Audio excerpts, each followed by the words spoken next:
श्रीमद् भागवतम स्कंध 9 मुक्ति अध्याय 10 परम भगवान रामचंद्र की लीलाएं।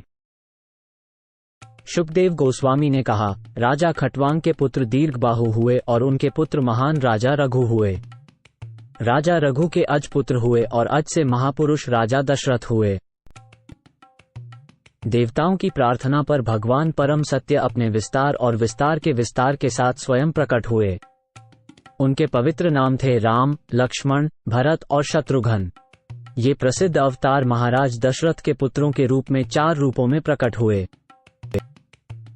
हे राजन परीक्षित, भगवान रामचंद्र के अलौकिक कृत्यों का वर्णन उन ऋषियों ने किया है जिन्होंने सच्चाई को देखा है। चूंकि आपने सीतापति रामचंद्र के बारे में बार बार सुना है, इसलिए मैं इन कृत्यों का वर्णन संक्षेप में ही करूंगा। कृपया सुनिए।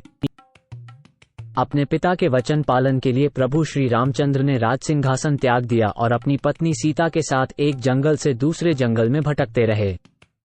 उनके चरण कमल इतने कोमल थे कि वे सीता की हथेलियों का स्पर्श भी सहन न कर पाते थे। उनके साथ उनके भाई लक्ष्मण और वानरों के राजा हनुमान या सुग्रीव भी थे। ये दोनों जंगल में घूमते हुए भगवान राम और लक्ष्मण की थकान मिटाते थे। शूर्पणखा की नाक और कान काटकर उसे कुरूप बनाकर भगवान राम सीता जी से बिछड़ गए। तब क्रोधित होकर उन्होंने अपनी भौहें तानी और सागर को भयभीत कर दिया। तब सागर ने उन्हें पुल बनाने की अनुमति दी। इसके बाद भगवान राम रावण को मारने के लिए उसके राज्य में प्रवेश कर गए। दावानल की तरह रावण का वध किया। ऐसे भगवान श्री रामचंद्र हम सभी की रक्षा करें। अयोध्या के राजा भगवान रामचंद्र ने विश्वामित्र द्वारा कराए गए यज्ञ के मैदान में कई राक्षसों और असभ्य लोगों का वध किया जो अंधेरे के प्रभाव में रात में घूमते थे। भगवान रामचंद्र, जिन्होंने लक्ष्मण के सामने इन राक्षसों को मारा, हमारी रक्षा करने की कृपा करें। हे राजन, भगवान रामचंद्र की लीलाएं हाथी के बच्चे के समान अद्भुत थीं। उस सभा भवन में जहां सीता देवी को अपने पति का चुनाव करना था, उन्होंने वहां पर इस संसार के वीरों के बीच भगवान शिव का धनुष तोड़ दिया। ये धनुष इतना भारी था कि इसे उठाने के लिए 300 लोगों का सहारा लेना पड़ा, परंतु भगवान रामचंद्र ने इसे मोड़कर उसकी डोरी चढ़ाई और फिर उसे तोड़ डाला। ऐसा ही एक हाथी का बच्चा गन्ने को तोड़ता है। इस तरह से भगवान ने सीता देवी का पाणी ग्रहण किया, जो कि भगवान के समान ही सुंदर और दिव्य रूप, सौंदर्य, आचरण, आयु और स्वभाव से युक्त थीं। निस्संदेह वह भगवान के वक्षस्थल पर सदा विराजमान रहने वाली लक्ष्मी थीं। प्रतियोगियों की सभा से जीत करके उसके मायके से लौटते हुए भगवान रामचंद्र को परशुराम मिले। यद्यपि परशुराम अत्यंत घमंडी थे, क्योंकि उन्होंने इस पृथ्वी को 21 बार राजाओं से रहित बनाया था, किंतु वे क्षत्रिय वंशी राजा भगवान राम से पराजित हो गए। अपनी पत्नी के दिए वचनों में बंधे पिता श्री दशरथ के आदेश पर भगवान श्री राम ने वैभवशाली राजपाट, मित्र, चाहने वाले, निवास सहित अन्य सभी सांसारिक मोह को उसी तरह त्याग दिया जैसे एक मुक्त आत्मा अपना जीवन त्याग देती है। इसके बाद वे माता सीता के साथ वनवासी बन गए। जंगल में विचरण करते हुए जहां उन्होंने कठिन जीवन स्वीकार किया, अपने हाथ में अपने अजेय धनुष और बाण लिए, भगवान रामचंद्र ने कामवासना से दूषित रावण की बहन के नाक कान काटकर उसे विकृत कर दिया। उन्होंने उसके 14,000 राक्षस मित्रों को भी मार डाला, जिनमें खर, त्रिशरा और दूषण मुख्य थे। हे परीक्षित, जब 10 सिर वाले रावण ने सीता के सुंदर और आकर्षक रूप के बारे में सुना, तो उसका मन कामवासनाओं से उत्तेजित हो उठा और वो उन्हें हरने गया। रावण ने भगवान रामचंद्र को उनके आश्रम से दूर ले जाने के लिए सोने के मृग का रूप धारण किए मारीच को भेजा।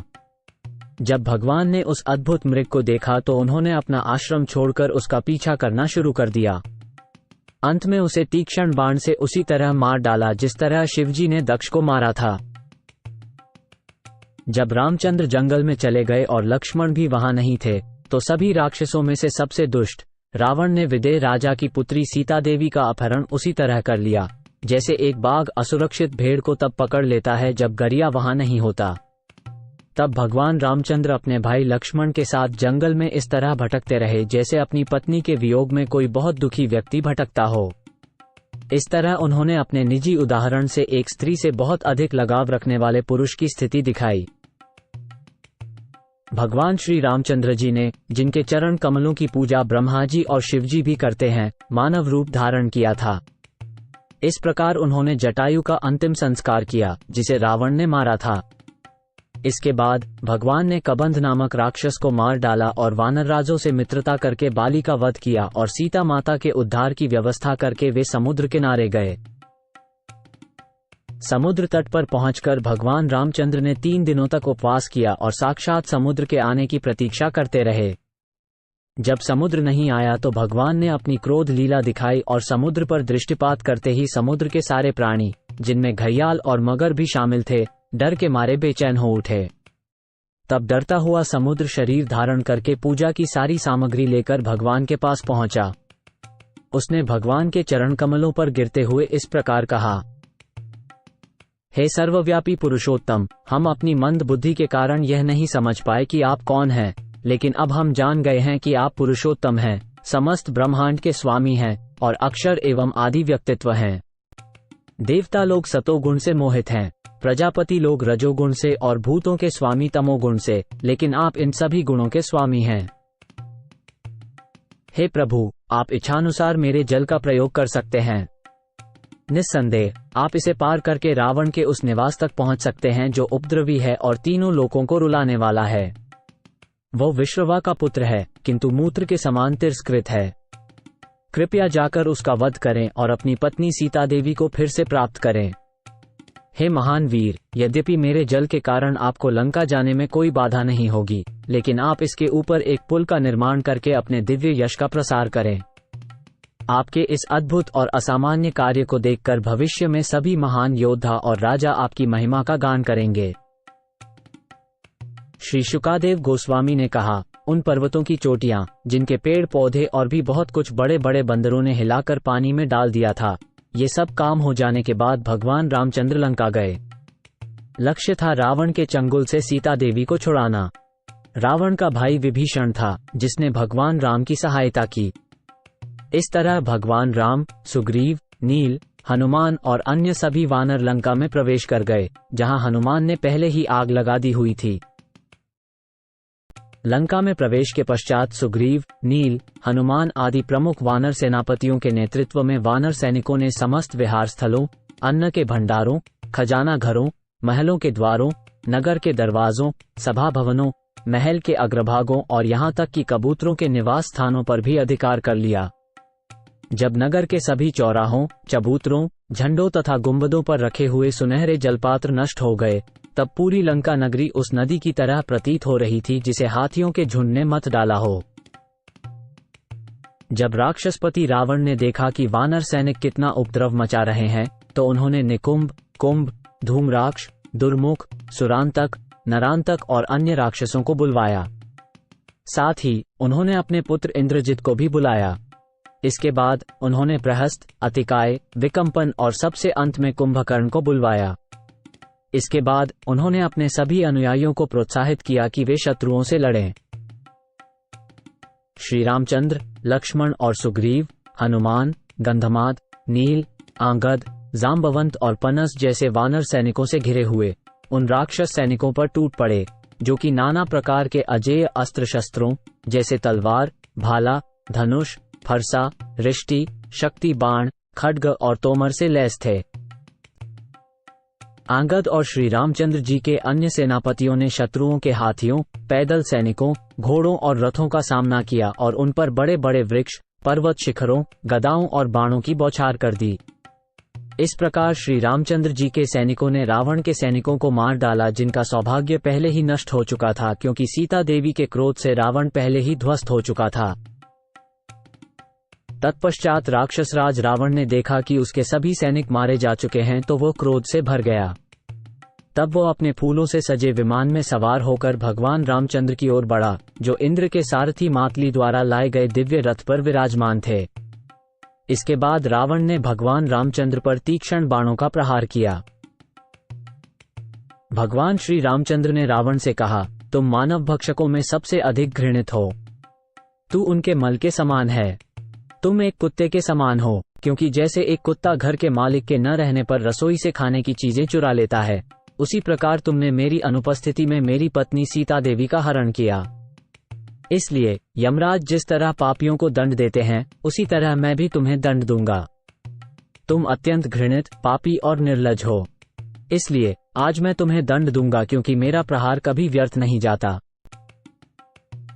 इस प्रकार रावण को डांटने के बाद भगवान रामचंद्र जी ने अपना धनुष और बाण उठाया और रावण को निशाना बनाया। जैसे ही वो बाण चलाने वाले थे, रावण के अनुयायियों ने हाय हाय चिल्लाते हुए बहुत शोर मचाना शुरू कर दिया। क्या हो गया, क्या हो गया? क्योंकि रावण अपने 10 मुखों से खून की उल्टी करते हुए अपने हवाई जहाज से गिर पड़ा, ठीक उसी तरह जैसे कोई संत अपने पुण्यों के समाप्त होने पर स्वर्ग से पृथ्वी पर गिरता है। तत्पश्चात युद्ध में मारे गए पतियों की सभी पत्नियां रावण की पत्नी मंदोदरी के नेतृत्व में लंका से बाहर आईं। वे लगातार विलाप करती हुई रावण और अन्य राक्षसों के शवों के पास पहुंची। लक्ष्मण के बाणों से अपने पतियों को खोने के दुख में स्त्रियां अपने सीने पीटती हुई उनके शव से लिपट गईं और विलाप करने लगीं। उनका रोना इतना करुण था कि सबका दिल पसीज गया। हे नाथ, हे स्वामी, तुम दूसरों के लिए कष्ट के प्रतीक थे, इसलिए तुम रावण कहलाए। पर अब जब तुम पराजित हो गए हो, तो हम भी पराजित हैं, क्योंकि तुम्हारे बिना लंका के राज्य को शत्रुओं ने जीत लिया है। बताओ, अब लंका किसकी शरण में जाएगी? हे परम भाग्यशाली रावण, तू काम वासना के वशीभूत हो गया था, इसीलिए तू सीताजी के प्रभाव, तेज को नहीं समझ सका। अब भगवान रामचंद्र द्वारा मारे जाने के कारण सीताजी के शाप से तू इस दशा को प्राप्त हुआ है। हे राक्षसों की शान, तेरे कारण अब लंका के राज्य और हम सब के भी कोई रक्षक नहीं रहा। अपने किए पर तेरे शरीर को गिद्धों का भोजन और तेरी आत्मा को नरक में जाने का भागी बना दिया है। श्री सुखदेव गोस्वामी ने कहा, रावण के धर्मात्मा भाई और भगवान रामचंद्र के भक्त विभीषण को कोसल के राजा भगवान रामचंद्र से अनुमति मिल गई। फिर उसने अपने परिवार के सदस्यों को नरक में जाने से बचाने के लिए आवश्यक अंतिम संस्कार किया।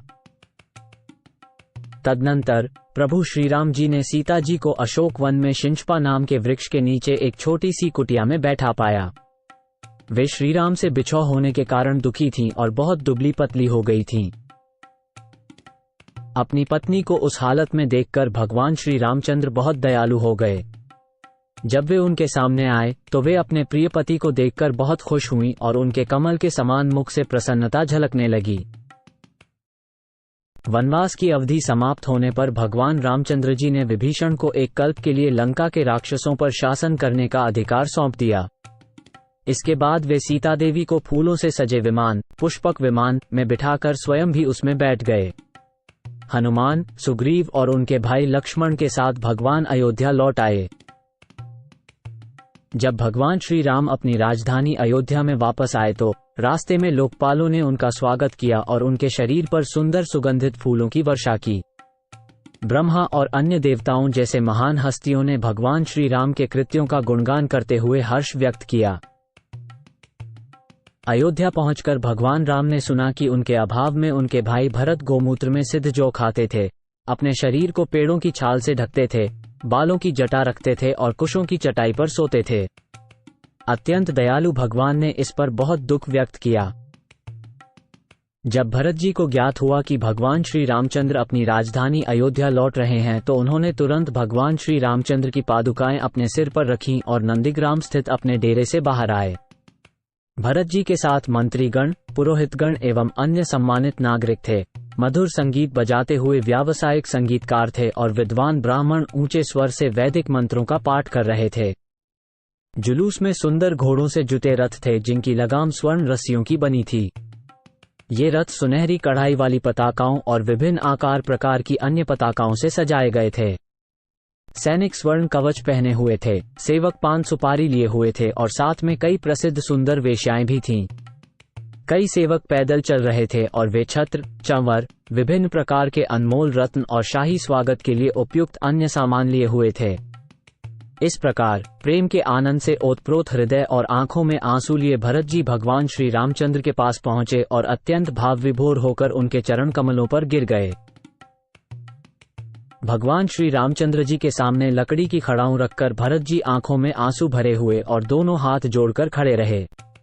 भगवान श्री रामचंद्र जी ने भरत जी को अपनी दोनों भुजाओं में भरकर लंबे समय तक गले लगाए रखा और अपने आंसुओं से उन्हें नहला दिया। इसके बाद माता सीता जी और लक्ष्मण जी के साथ भगवान श्री रामचंद्र जी ने विद्वान ब्राह्मणों और परिवार के वरिष्ठ जनों को प्रणाम किया। अयोध्या के सभी निवासियों ने भगवान को आदरपूर्वक नमन किया। अयोध्या के नागरिक अपने राजा को लंबे समय बाद लौटते देखकर उन्हें फूल की मालाएं प्रदान कर खुशी से उत्तरीय वस्त्र, दुपट्टे लहराते हुए प्रसन्नता में झूमकर नाचे। हे राजन, भरत जी ने भगवान राम की खड़ाऊ उठाई हुई थी। सुग्रीव और विभीषण ने चंवर और सुंदर पंखा पकड़ रखा था। हनुमान ने सफेद छत्र धारण कर रखा था। शत्रुघ्न ने धनुष और 2 तरकस लिए हुए थे और सीताजी ने तीर्थ स्थानों के जल से भरा पात्र पकड़ रखा था। अंगद ने तलवार थाम रखी थी और वृक्षों के राजा जाम्बवान ने स्वर्ण की ढाल उठा रखी थी। हे राजा परीक्षित, अपनी पुष्पक विमान पर बैठे भगवान रामचंद्र स्त्रियों द्वारा स्तुति किए जाने पर तथा बंदीजनों द्वारा गुणगान किए जाने पर ऐसे प्रतीत हो रहे थे मानो तारों तथा ग्रहों के बीच चंद्रमा हो। तत्पश्चात अपने भाई भरत के स्वागत से आह्लादित होकर भगवान रामचंद्र उत्सव के माहौल में अयोध्या नगरी में प्रवेश कर गए। जब वे महल में पहुंचे तो उन्होंने कैकेयी और महाराज दशरथ की अन्य पत्नियों सहित सभी माताओं और विशेष रूप से अपनी मां कौशल्या को प्रणाम किया। वशिष्ठ जैसे अपने गुरुओं को भी उन्होंने नमन किया। उनके मित्रों और छोटे मित्रों ने उनकी पूजा की और उन्होंने भी लक्ष्मण और मां सीता के साथ उनका अभिवादन किया। इस प्रकार वे सभी महल में प्रवेश कर गए। माताओं ने अपने पुत्रों को देखकर राम, लक्ष्मण, भरत तथा शत्रुघ्न की माताएं तुरंत जाग उठीं, मानो बेजान शरीर में फिर से चेतना आ गई हो। माताओं ने अपने पुत्रों को अपनी गोद में बैठाया और उन्हें आंसुओं से स्नान कराकर अपने लंबे समय तक अलग रहने के दुख से मुक्ति पाई। भगवान रामचंद्र के कुलगुरु वशिष्ठ जी ने उनके सिर की जटाएं मुंडवाईं।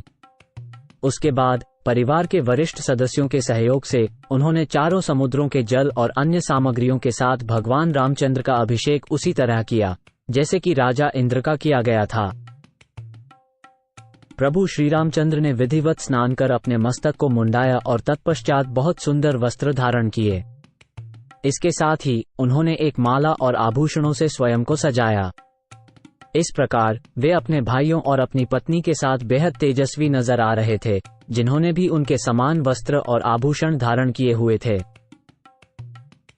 तब भरत की पूरी तरह से आत्मसमर्पण और समर्पण से प्रसन्न होकर भगवान रामचंद्र ने राज्य की राजगद्दी स्वीकार कर ली। वे नागरिकों की रक्षा एक पिता की तरह करने लगे और नागरिकों ने भी वर्ण और आश्रम के अनुसार अपने अपने व्यावसायिक कर्तव्यों में लगकर उन्हें अपने पिता के समान स्वीकार कर लिया। त्रेतायुग में भगवान राम राजा बने थे, परंतु उनकी सरकार की अच्छाई के कारण वह युग सत्ययुग के समान था। प्रत्येक व्यक्ति धार्मिक था और पूर्ण सुखी था। हे भरत श्रेष्ठ महाराज परीक्षित, श्री रघुनाथ जी के समय में सारे वन, नदियां, पर्वत राज्य, पृथ्वी के 7 द्वीप और 7 समुद्र समस्त प्राणियों का पोषण करने में समर्थ थे। जब भगवान रामचंद्र, जो कि परमेश्वर के परम रूप हैं, इस संसार के राजा थे, तब शारीरिक और मानसिक कष्ट, रोग, बुढ़ापा, बिछोह, विलाप, दुख, डर और थकान सभी पूरी तरह से अनुपस्थित थे। यहाँ तक कि जो मरना नहीं चाहते थे, उनकी मृत्यु भी नहीं होती थी। भगवान रामचंद्र ने एक पत्नी के प्रति वफादार रहने और अन्य किसी स्त्री से कोई संबंध न रखने का व्रत लिया था। वे एक साधु राजा थे और उनका चरित्र उच्च आदर्शों से ओतप्रोत था। क्रोध जैसे विकारों ने उन्हें कभी छुआ तक नहीं था। उन्होंने हर व्यक्ति को, विशेषकर गृहस्थों को, वर्णाश्रम धर्म के अनुसार सदैव आचरण करने का उपदेश दिया। इस तरह उन्होंने अपने निजी जीवन और कृत्यों के माध्यम से आम जनता को शिक्षा दी। सीता देवी अत्यंत विनीत, आज्ञाकारी, लज्जालु और सती स्त्री थीं और सदा अपने पति के मन की भावनाओं को समझने वाली थीं। इस प्रकार अपने अच्छे चरित्र, प्रेम और सेवा से वे भगवान के मन को पूरी तरह से अपनी ओर आकर्षित कर सकीं।